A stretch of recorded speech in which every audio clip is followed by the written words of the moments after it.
Bienvenue à tous sur la chaîne Paris Fan. Quoi de mieux pour lancer ce débrief du premier match de la saison, du premier match de Ligue 1, du premier match sur DAZN qui n'a pas connu de grosses problématiques en termes techniques et pour débriefer ce match 4-1 ou 1-4 face au Havre, voilà, avec des buts incroyables à cette fin de match. On a la chance d'avoir Erwin qui fait son grand retour et qui vient pour nous annoncer de bonnes nouvelles, de bonnes choses et j'espère voilà qu'il va pas taper sur X ou Y personne, monsieur le procureur. Et puis on a aussi Mika aussi, voilà, le fidèle qui est au Parc des Princes, lui, qui est déter.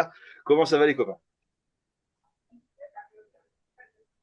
Battez-vous. envie de te dire pour moi ça va, ça fait très longtemps que je suis pas venu, donc problème perso, etc. Mais bon, maintenant que le procureur va être de retour, on est fait pour bien parler. Bah ouais, bah du coup, ouais, ça va bien. Bah salut les amis, bienvenue sur la chaîne Paris Fan. Et puis, bah, premier débrief du coup pour moi en match officiel de C'est Ligue 1, vrai. donc ça fait plaisir. Ça fait plaisir, voilà. Très content. Premier débrief, première rencontre avec Erwin. Voilà, bah écoutez, c'est vous qui allez parler les garçons. Et avant de, voilà, et puis bon, on va se lancer tout de suite dans cette vidéo du jour. Et avant de se lancer dans cette vidéo du jour, j'avais un petit mot à dire effectivement sur ce qui s'est passé hier. Hein. Je sais plus qui m'a partagé ça tout à l'heure de Paris Fan, mais un acte de violence qui a eu malheureusement sur un supporter du Paris Saint-Germain face à ses enfants, un acte de violence grave et cruel.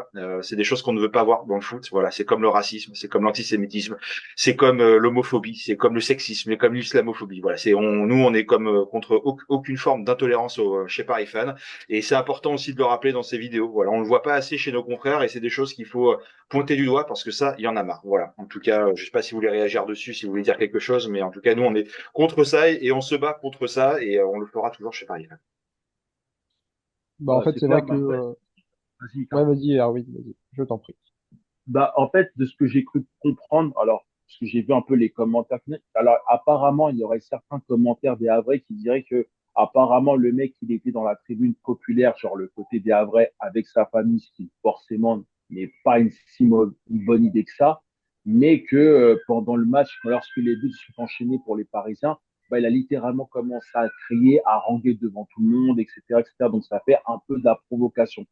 Même si, malgré ça, je vois pas c'est quoi le concept d'aller, entre guillemets, le tabasser devant ses enfants. C'est, à la fin, ses enfants, ils vont être traumatisés, ils vont dire, mais on a vu notre père se faire tabasser pour du foot, quoi. Et c'est pas l'image qu'on a envie de montrer que j'espère vraiment qu'il va y avoir réellement des sanctions par rapport à ça, quoi.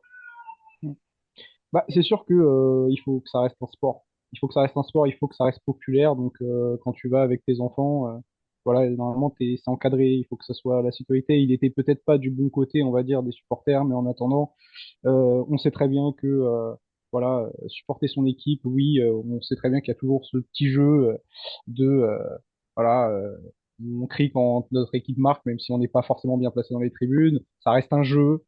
Voilà, mais se faire tabasser devant ses gosses, ouais, je trouve ça inadmissible et j'espère que les sanctions viendront.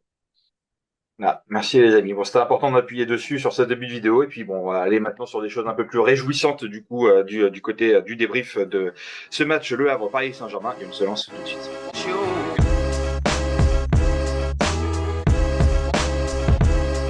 Allez, on y va. Maintenant, c'est parti. 1-4 avec un but de Kangili à la deuxième minute, une tête de Dembélé, un but de Kolo Muani qui est un penalty. Moi, je pense que ça lui fera du bien, que ça va l'aider peut-être un peu à se débloquer aussi. Une tête de Dembélé qui Et commence déjà à Barcola, ouvrir son score.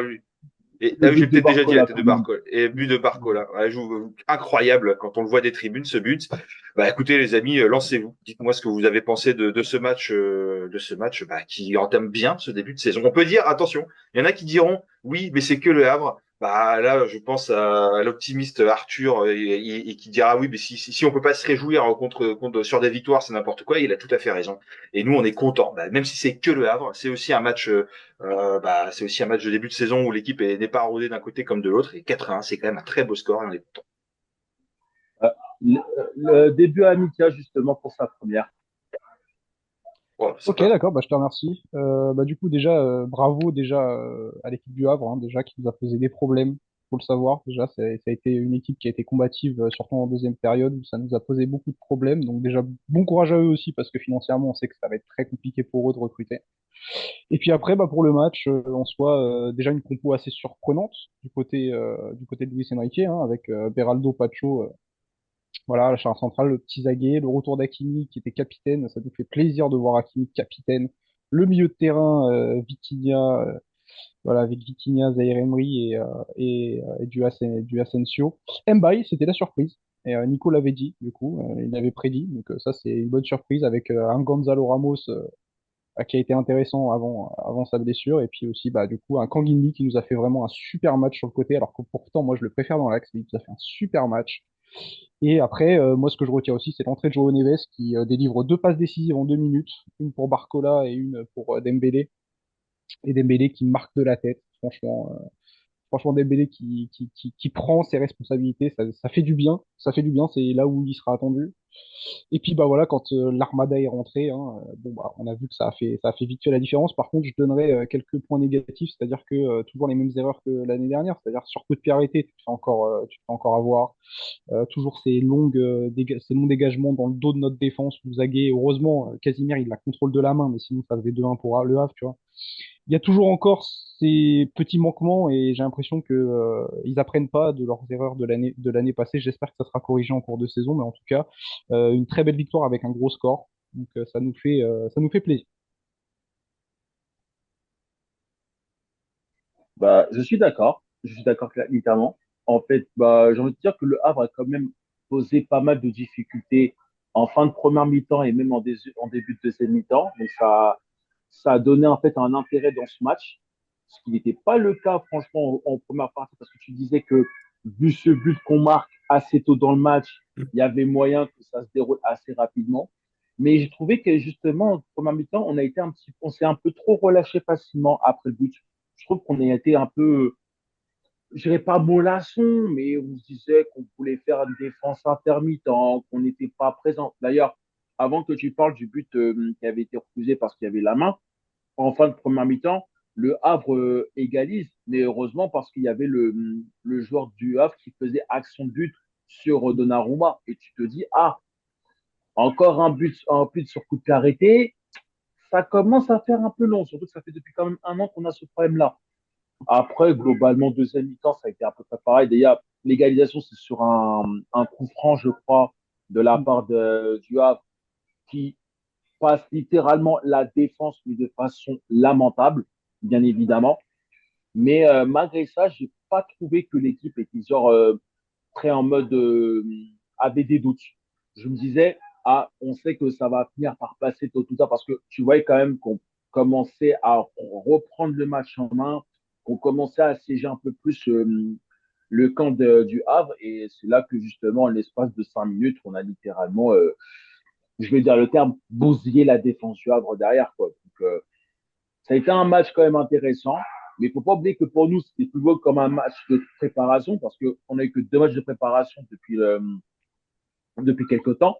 Donc, pour moi, ouais, c'est une bonne préparation avant le match qui arrive contre Montpellier la semaine prochaine.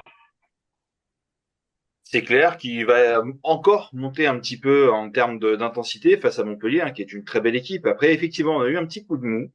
Mais comparé aux années précédentes où quand on avait un coup de mou, on ne savait plus remonter, enfin pas, alors pas l'année dernière, mais en tout cas les années précédentes avant, bah, je trouve que sous Enrique, quand on a des coups de mou, on arrive à se ressaisir et on ne s'enterre pas particulièrement. Donc ça, c'est plutôt une bonne chose, de plus sombrer mentalement dans ce Paris Saint-Germain où moi j'ai souvent dit qu'il fallait avoir une cellule psychologique au Paris Saint-Germain pour pour aider les joueurs sur ce genre de choses et les aider à remonter la pente parce que c'est ce qui nous fait du tort à chaque fois sur les 5-6 saisons précédentes ou on va dire depuis la remontada de Barcelone, à chaque fois qu'on plonge, on plonge quoi. Donc voilà, Zag, effectivement c'est un peu dommage. Après bon bah il fait la taille qu'il fait par rapport à l'autre et effectivement il fera pas le poids. Mais je pense qu'on aurait dû lui parler parce qu'il contrôle pas le ballon. Comme si on a l'impression qu'il va pouvoir le contrôler tout seul, comme s'il était, comme s'il se sentait pas menacé. Et du coup, il y a quelqu'un derrière lui. Et je pense qu'on aurait dû lui parler en lui disant relance, fais quelque chose parce qu'il y a quelqu'un derrière toi. Et ça reste un jeu collectif et il faut se parler un petit peu. Donc ça, c'est moi, c'est mon appréciation, voilà. Et après, ce que j'ai aimé aussi, c'est qu'on a vu des recrues bah, qui ont pas besoin qui semblent en tout cas ne pas avoir besoin d'années de préparation au Paris Saint-Germain pour faire une seconde année, on va dire, à leur niveau. Voilà. Alors Neves, je pensais le voir un peu plus en termes de d'énergie, etc. Mais après, les Portugais sont des joueurs assez humbles et un peu timides. J'en parlais avec un ami qui suit qui suit beaucoup, que j'embrasse Samy, du coup, qui suit beaucoup la ligue portugaise. Mais c'était un peu l'image de Vitinha, où une première année un peu timide et après il s'est un peu plus lâché. Peut-être que Neves va être un peu plus timide au début, il va se lâcher au fur et à mesure. Mais bon, bah, mine de rien, première mi-temps, c'est même pas premier match, hein, c'est vraiment première mi-temps, une mi-temps, deux buts. Voilà, donc enfin, pardon, une mi-temps, deux passes décisives. Donc le mec, voilà, tu regardes, il a à peine 45 minutes dans les pattes, il a déjà deux passes décisives. Alors pas s'énerver, hein, faut pas faire des calculs mathématiques logiques comme ça en se disant que à la fin de l'année il sera à 70 passes décisives, mais en tout cas c'est plutôt rassurant. Et pour un milieu défensif qui met deux passes décisives dans un match, c'est plutôt bien. Voilà. Et puis on a vu voilà. Et puis Pacho aussi, Pacho qui mine de rien a été lâché dans le grand bain dès son arrivée, bah les qualités qu'on lui prêtait et voilà et ses points forts bah en fait il les a montrés hein. Il a fait des tacles glissés, il allait très haut sur le terrain, dur sur l'homme, pas peur d'aller au contact. Donc voilà, on a retrouvé peut-être un peu de Kimpembe, un Kimpembe peut-être plus adroit. Voilà, à un moment il y avait un retour défensif où tu sens qu'il pouvait mettre la main et faire tomber le joueur à vrai. Il l'a pas fait, il commençait à mettre la main, il s'est dit non, ça va être une faute d'anti-jeu et du coup il a enlevé. Voilà, je trouve avec une certaine intelligence de jeu dedans, donc bah, ça fait plaisir quoi. Voilà, les recrues, bah, j'ai l'impression que à peine arrivés, déjà prêtes. Moi, Ouais, je Voilà, suis bah c'est d'autres après, choses à d'accord. rajouter. ouais, bah après, je suis d'accord. Et puis, bah, João Neves, en plus, ce qui est bien, c'est qu'on l'a vu, on va dire, dans une configuration qu'on n'a pas l'habitude, parce qu'à Benfica, il jouait assez bas sur le terrain, dans un double pivot, on va dire un peu plus 6. Là, c'est vrai que Luis Enrique lui avait demandé, c'était Vitinha qui restait plus derrière, et lui, en fait, il montait. Donc, on l'a vu un peu plus en 8. Et c'est vrai que bah, il a des qualités hein, pour jouer dans ce poste-là. Et c'est vrai que c'était intéressant de le voir parce que je l'avais jamais vu dans un poste un petit peu plus haut, João Neves. Et forcément, force est de constater que son petit débordement là sur le côté gauche pour le centre sur Dembélé, c'est plutôt intéressant. Après la passe qu'il met, bon, pour Barcola, il y va, mais tu vois qu'il a envie Le de job, prendre hein. ses responsabilités dans le demi-espace. Vraiment, le mec il t'a repassé en revue la défense du Havre et puis il te met ce petit Je vais enroulé pied retrouver la vidéo. droit, petit filet. Elle est, enfin, franchement, Barcola, franchement, j'ai été surpris parce que on avait dit, hein, il fallait qu'il s'améliore sur son côté tueur face au but. Et ben là, c'est ce qu'on c'est ce qu'on lui Sur, demande. Incroyable. Non, là, c'est un peu fou. je vais vous la mettre en live pendant que tu commandes, je vous la mets Ouais, en live. Vas-y, ouais, je pense qu'à mon avis, là, ce Incroyable. sera mieux. Ça, c'était, non, franchement, c'était vraiment bien. Moi, j'étais très content pour Bradley Barcola. Tu vois que Dembélé, voilà, ça, ah non, mais et puis il sait, le pire c'est qu'il sait où il va la mettre, quoi. Tu vois, toute l'intelligence hop, de hop, Bradley Barcola. et hop Ah, là. je vais me faire flotter le maillot. Non, non, non, mais direct. Non, non, non, c'est mon chouchou, c'est mon chouchou, mais je suis très content. En fait, comme l'a dit Luis Enrique, cette deuxième saison, Barcola, il va devoir montrer un petit peu qu'il est le leader un petit peu offensif de cette équipe avec Ousmane Dembélé. Ousmane Dembélé va dit de toute façon que ça va être très dur de remplacer un joueur de classe mondiale comme on avait avec Kylian Mbappé et qu'il va falloir que eux aussi prennent leurs responsabilités. Maintenant, c'est Tiens. vrai que sur le front de l'attaque, on va revenir un peu sur Gonzalo Ramos, qu'on n'a pas vu beaucoup malheureusement, mais c'est vrai que du peu qu'on a vu de Gonzalo Ramos, je l'ai trouvé super intéressant. Une passe décisive, dans un jeu très intelligent pour Kang In Lee, qui a fait vraiment un super bon match, Kang In Lee. Franchement, j'avais peur qu'il soit un Beau petit but. peu cuit. Oui, j'avais peur qu'ils soient un petit peu cuits en deuxième période. Au final, ça allait, hein. J'ai Mm. l'impression qu'il a un cardio, donc ça c'est bien. Mais C'est vrai que Ramos, tu as critiqué Kang In Lee. Tu as dit il a zéro cardio et du coup il va être cravé après. Voilà, donc bah, c'est vrai excuse-toi. que non mais J'appelle Kang In Lee. vu la saison dernière, très clairement, oui, j'avais un peu peur parce que c'est vrai qu'on voyait qu'il était bon sur une mi-temps et l'autre mi-temps, tu vois que c'était très compliqué pour lui au niveau du cardio. Euh, Après, il y a eu des circonstances atténuantes parce qu'il y a eu beaucoup de matchs, quand il a eu beaucoup de matchs avec sa sélection, il y a eu les Jeux d'Asie, tout ça, donc voilà, je peux comprendre que ça soit un petit peu difficile pour lui. Je pense il va confirmer peut-être cette saison et je l'espère pour lui. Après, si je peux donner le gros point noir, c'est vrai qu'on voit que malheureusement, en backup de Ramos, Colomoni, malheureusement, ça fait pas l'affaire, Mm. quoi. C'est- Je On suis va en désolé, parler. hein, On va en parler à la on fin. va en Il y aura parler, un petit point mercato à la fin. Ouais. c'est ça. Mais voilà, Euh, sinon oui, c'est cohérent. On ouais. voit qu'on a un collectif.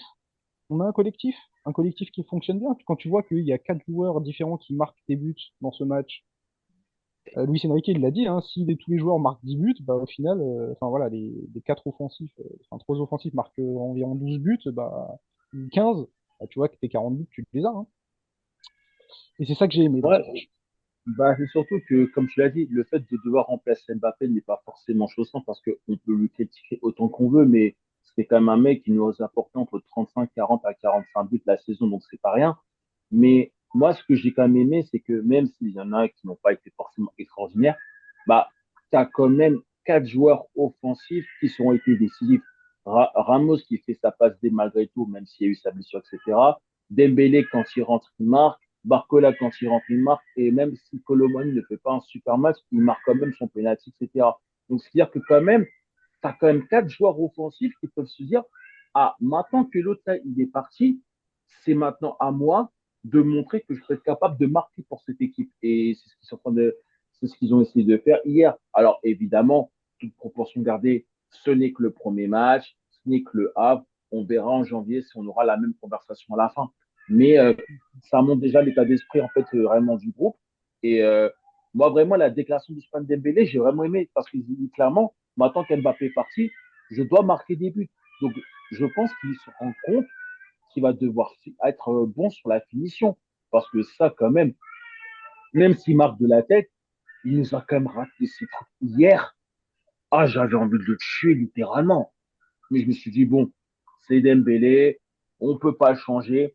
S'il rate 20 trucs, mais qu'à la fin, il marque un but, qu'est-ce que tu vas dire à la fin? En plus, le mec, il marque un but sur une tête.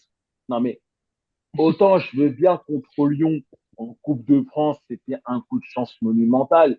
Mais à quel moment tu vois Dembélé marquer de la tête? Les mecs ont choisi, c'est le mec. En fait, je crois que João Neves a réussi l'exploit de faire marquer Ousmane Dembélé de la tête. Juste ça, ça mérite aussi d'homme du match quand même. Faut Bah, être bien honnête. sûr. Ensuite, maintenant j'ai une autre question à poser parce que on parlait beaucoup de João Neves avec, il avait fait une entrée timide, mais il finit avec 4 passes clés, etc., etc. La passe qu'il fait pour Barcola, etc., et que Barcola marque derrière, est-ce que vous la considérez réellement comme une passe décisive? Parce que ça, c'est la Bah, question qui est après, revenue depuis hier. dans les faits, oui. Maintenant, après, c'est Barcola qui va mettre son but. Mais dans les faits, ça, c'est l'avant-dernière personne qui a touché le ballon qui la donne. Dans les stats, oui. Maintenant, c'est Barcola qui va tout seul au ballon. Et moi, j'aime tellement Joe Neves que je vais pas lui, je vais pas lui enlever une passe. Si, mon ami. Non, mais c'est pas pour critiquer, c'est pas pour critiquer, bien Non, mais bien évidemment, mais sûr. c'est vrai que ça a été un sujet par rapport à hier, pas un sujet gros débat, mais dire, attends, une action comme ça, est-ce que tu la considères vraiment comme une passe D? Et d'ailleurs, je sais pas si vous avez eu un petit flashback, mais ce but-là de Barcola, c'est pratiquement le même but d'Mbappé contre le Real il y a 2 ans et demi. Hein. C'est Hmm. pratiquement la même chose. Hein. Mm.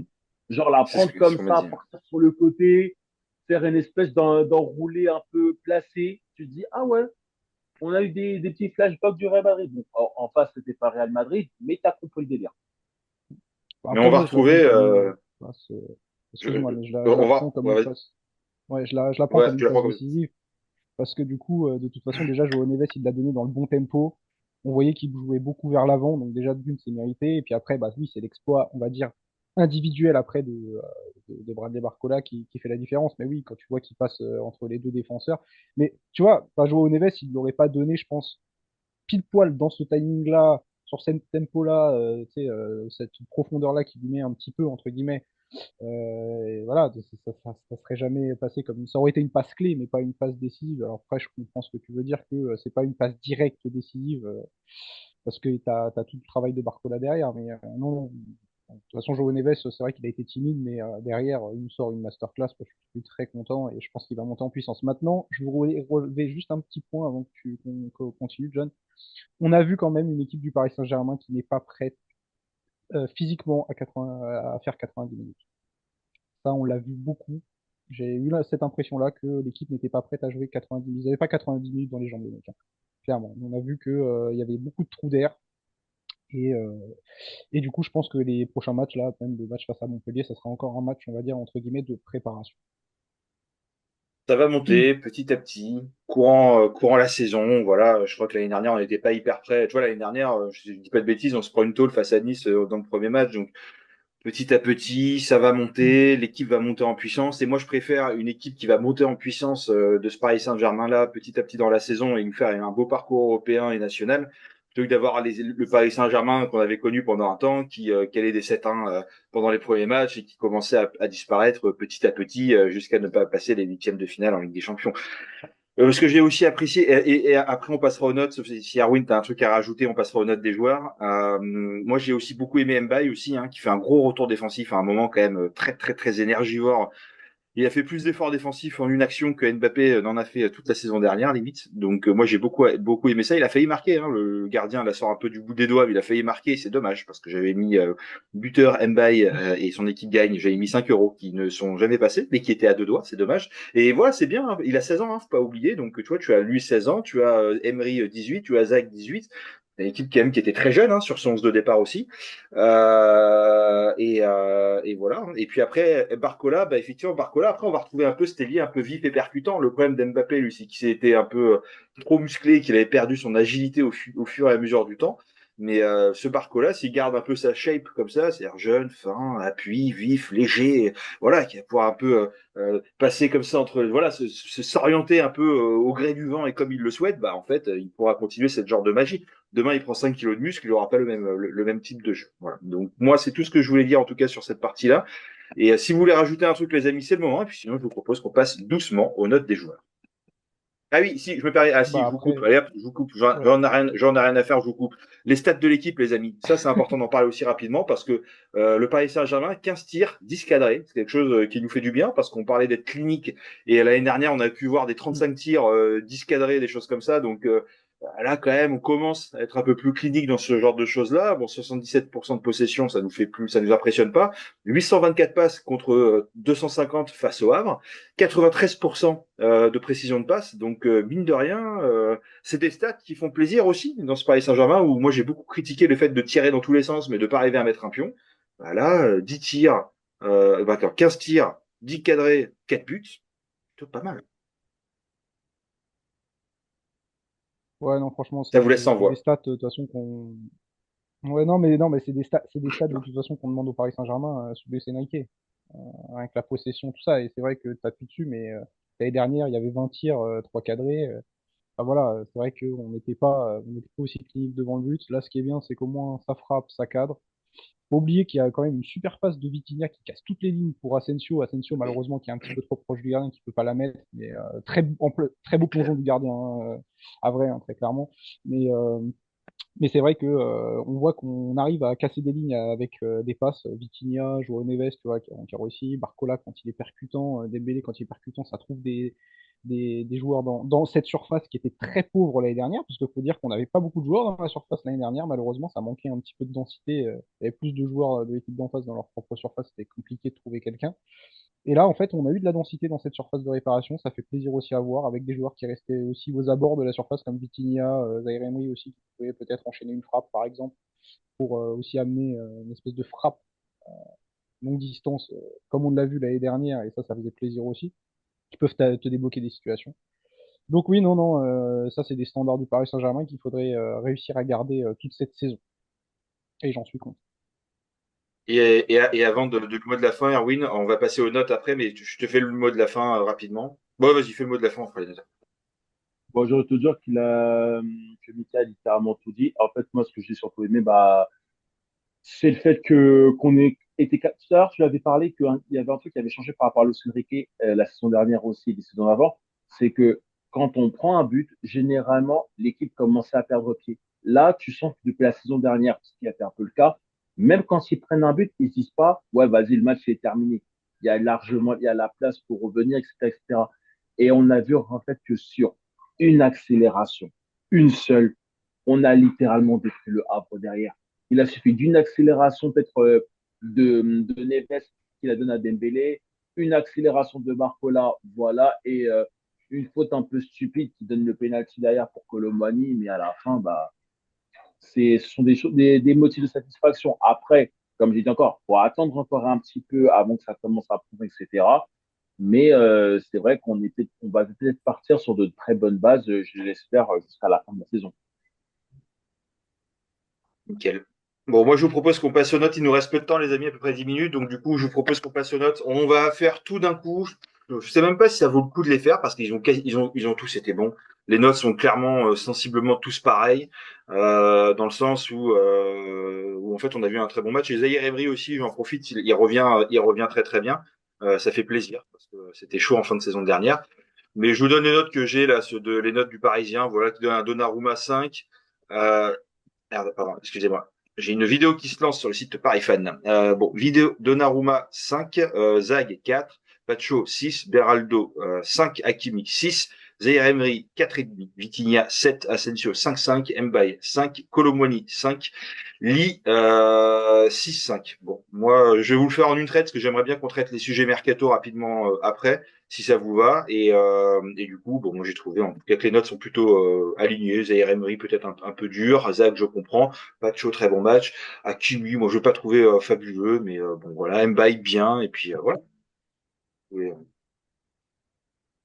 s'il y a des notes qui vous ont choqué, soit vous êtes d'accord, soit il y a des notes qui vous choquent et puis Bah, vous voulez quand rebondir même, dessus. Colomwani 5, bon, alors je veux bien comprendre qu'il ait marqué son penalty, mais en dehors de ça, bon, la confiance, elle est pas trop là, quoi. Après, je pense que je vais pas plus l'enterrer que ça. C'est vrai qu'il a vraiment dit confiance. Donc, j'espère juste qu'il se montrera aussi décisif la semaine prochaine contre Montpellier s'il est titulaire, voire même remplaçant s'il rentre en cours de match, quoi. Ouais, bah un peu pareil hein, que toi, hein, oui, non, du coup. C'est vrai que Colo, j'aurais mis 4 personnellement. Après, c'est vrai que le problème de Colo, c'est que tu peux pas t'appuyer sur lui un petit peu comme tu le fais avec un Ramos. Et c'est ça qui nous a manqué aussi quand il est sorti. Tu voyais, à chaque fois que tu peux donner la Mm. balle, tu perdais le ballon. T'avais pas ce décalage que pouvait te faire un Gonzalo Ramos. Voilà, t'avais pas cette qualité balle au pied. Après, c'est vrai qu'il bon, il met quand même deux têtes, une tête sur le gardien, une tête sur la barre. Euh, bon, c'est- pour moi, Colo, on va dire que allez, on lui laisse encore, c'est le début de saison, on lui laisse encore. J'espère qu'il va prendre le lead de ce secteur offensif. Ce serait bien avec Barcola et Dembélé. Après, les notes sont plutôt cohérentes, hein. C'est vrai que on a vu que les matchs auraient pu être plus grands, je pense, si on avait pu aligner les gros, les Barcola, les Dembélé dès le début du match. Je pense que les notes auraient été un petit peu plus hautes puisque le collectif aurait été un petit peu plus huilé, je pense. Maintenant Mbaye, je vais pas commenter son match. Il a 16 ans, le pauvre. Il était contre un international hongrois qui l'a très très bien muselé. Voilà, je pense que Luis Enrique l'aime bien. Il va le faire grandir. Zagué, c'est pareil. C'est pas son poste en plus à gauche. Il est plus à l'aise à droite. Donc je vais pas non plus lui tirer dessus. Mais sinon, les notes, oui, sont cohérentes. Bon, eh ben écoutez, je pense qu'on a fait le tour pour ce débrief, les amis. Il nous reste à peu près 5 minutes pour terminer tranquillement sur les rumeurs mercato. Je donne les trois, et puis vous pouvez réagir en une petite phrase sur chacune. Moscardo, prêt à Reims, qu'est-ce que vous en pensez? L'arrivée de Doué, c'est officiel. Bienvenue, Désiré. Et blessure de Ramos, donc voilà, est-ce qu'on se dit qu'effectivement on va être un peu short, même si ça va pas durer à vida aeternam cette blessure? Bah, va falloir revenir tranquillou, et puis on se rend compte que si Ramos n'est pas là, c'est un peu compliqué. Donc Moscardo, prêt à Reims, moi je trouve que c'est très bien en Ligue 1, il va s'aguerrir, il aura du temps de jeu, il va pouvoir se familiariser avec une ligue qui n'est clairement pas évidente. L'arrivée de Désiré Doué en forme, ça fait tellement plaisir. Après on a fait des vidéos sur lui, donc je sais pas si ça sert grand chose de détailler, mais en tout cas, voilà, c'est un renfort de poids et on est content qu'il vienne chez nous. Et puis la blessure de Ramos, effectivement, bah, il va falloir trouver, je pense, un offensif en plus pour pouvoir voilà pallier ce manque parce que quand t'as pas Ramos en neuf, c'est difficile d'avoir de la qualité. Donc effectivement, ça rouvre la porte. Voilà. Et puis on parlerait aussi peut-être d'un Adrien Truffert au Paris Saint-Germain qui serait sur la shortlist suite à la blessure de Bradley Loco. Voilà, qui écoutez, que de bonnes nouvelles. Bah, bonne nouvelle, je sais pas, mais après, c'est vrai que déjà, pour le premier point, c'est le recrutement d'un neuf, parce que on a vu qu'on peut, alors, c'est pas encore plus pour le défoncer de ça, mais je pense pas qu'on va pouvoir faire avec Colomoni le reste de la saison. Ramos, on sait pas pour combien de temps, apparemment, vu qu'il est sorti avec une grosse béquille, etc., une attelle, ça semble être un poil un peu sérieux, mais on verra les prochains examens ce qu'ils diront. Donc, ça va accélérer le fait de recruter un neuf. Et je ne sais pas pourquoi, je sens que là, le PSG va littéralement mettre le PIB de l'Afrique sur un attaquant du Napoli, si vous voyez de qui je parle, bien Oh, évidemment. Hein. Donc, oh. voilà, voilà. Donc, même si ce n'était pas forcément l'idée, quoi que ce soit, mais je pense qu'avec ça, sachant que le joueur veut réellement rejoindre le Paris Saint-Germain et son agent veut tout faire pour le faire quitter Naples, donc ce serait pas étonnant que la piste Osimhen revienne comme ça par magie, quoi. Donc voilà, pour Moscardo, je pense que c'est une très bonne idée. Le fait qu'il soit dans un club en plus un peu milieu de tableau comme Reims, ça va peut-être lui permettre d'avoir du temps de jeu, de s'aguerrir justement, de découvrir la Ligue 1 avant de pouvoir vraiment faire ses bases au Paris Saint-Germain. Après, tu parlais de Truffert, je trouve que c'est quand même une piste assez intéressante, sachant que même si on n'a pris pas de chaud pour pouvoir combler ça, je pense que ça va le faire. Maintenant, pour le reste, on verra comment ça se passer, quoi. Bah ouais, du coup, ouais, Moscardo, c'est une bonne idée de le prêter à Reims. Surtout Reims, en plus, ils vont avoir Moukoko, je crois, en plus, si je dis pas de bêtises. Ils sont sur Moukoko, donc ça va être une belle équipe, hein, ça, une belle équipe à suivre. Donc oui, très content. Au moins il jouera, au moins on le verra dans notre championnat. Donc très bien pour Moscardo si Luis Enrique ne compte pas dessus cette saison. Après, pour la blessure de Ramos, si ça fait comme Beraldo qui a été touché un petit peu pendant les matchs de préparation, il est revenu assez vite. Donc c'est ce qu'on espère. Maintenant, apparemment, ça a l'air d'être un peu plus sérieux. Donc je tablerais peut-être sur un mois d'indisponibilité au moins pour Gonzalo Ramos. Donc oui, comme tu l'as bien dit, je pense que le PSG va claquer un PIB sur un gros attaquant. J'espère pas Osimhen qui est en partance pour le moment hein, pour Chelsea parce qu'ils veulent récupérer Lukaku. Donc normalement, ça serait ça. J'espère Gyökeres. S'il faut claquer 100 millions, tu les claques sur Gyökeres, plus que sur un Osimhen, très clairement. Voilà. Maintenant, j'espère que ça sera ça. Après, on verra bien comment ça va se passer. Et puis derrière, bah, bienvenue à Désiré Doué qui sera présenté au Parc des Princes à Montpellier. Ça, voilà, très très content du coup, en espérant qu'il fasse une belle saison à nos côtés, qu'il rentre bien dans ce collectif, ce nouveau collectif du Paris Saint-Germain qui nous a fait vraiment plaisir hier soir du côté du stade Océane. Et puis voilà, et puis Truffert, bah voilà, c'est vrai que Loco, c'est dommage, il a exactement la même blessure qu'a eu du coup malheureusement notre cher Kipembe, hein, le talon d'Achille. Donc c'est une grosse blessure avec une grosse opération. Pour revenir à son niveau, ça va être très compliqué. Je pense que Truffert, qui a fait de très beaux JO avec l'équipe de France, ça c'est une très belle piste. C'est français, ça vient de notre championnat et c'est tout ce qu'on demande. Voilà, au PSG, alignez-vous sur des pistes du championnat français. Nos talents, c'est la Ligue des talents. Et on espère du coup que ça va se conclure. Ça se conclurait peut-être aux alentours des 30 ou 40 millions d'euros s'ils sont gourmands Rennes, en sachant que voilà, avec les droits TV, les nouveaux droits TV, c'est vrai que les clubs de Ligue 1 vont être gourmands. Et on les comprend parce que c'est peut-être même la fin de certains clubs français et c'est ce qu'on n'espère pas. Ouais, et puis après, le prix, on s'en fout. Donnons de l'argent. On aide en même temps les clubs qui sont en difficulté, c'est bien. Il nous reste beaucoup d'argent sur cette enveloppe de mercato, donc s'il faut le faire, c'est à peu près sur ça. Voilà. En tout cas, si tu veux te donner un petit mot de la fin, Erwin, tu peux, mais il nous reste une petite minute pour conclure, tranquille. Bah déjà, premier mot de la fin, bah, c'est c'est bien enfin que la Ligue 1 reprend, on va dire, même si on a beau la critiquer à chaque fois, mais on est toujours les premiers à se poser. Même si on a dû galérer pour trouver un lien ou quoi que ce soit pour pouvoir garder le match, parce que c'était sur Dazen et je suppose que la moitié des Français n'ont pas Dazen. Donc, on va trouver des moyens pour un peu bizarres pour pouvoir regarder les matchs les semaines et les mois à venir. Très bien. Bon, en tout cas, moi, merci beaucoup Erwin d'avoir été là. Merci beaucoup Mika d'avoir été aussi présent dans cette vidéo. Vidéo un peu hybride, un peu mercato, un peu fin de match. Voilà, on essaie de tout condenser ensemble parce que c'est plus simple pour nos agendas respectifs. En tout cas, les amis, merci beaucoup de nous avoir suivis dans cette vidéo. Pareil, vous, n'hésitez pas à mettre vos notes, dire ce que vous avez pensé de ce match, des joueurs. Est-ce que vous êtes confiants pour cette saison et qu'est-ce que vous pensez des pistes? Voilà, Moscardo qui part, Strufer qui pourrait venir, Gonzalo Ramos, qui vous pensez qui devrait venir? Voilà. En tout cas, c'était un plaisir d'avoir été avec vous, les amis, aujourd'hui. Et on se retrouve bientôt dans une prochaine vidéo du Paris Saint-Germain. Ciao, ciao!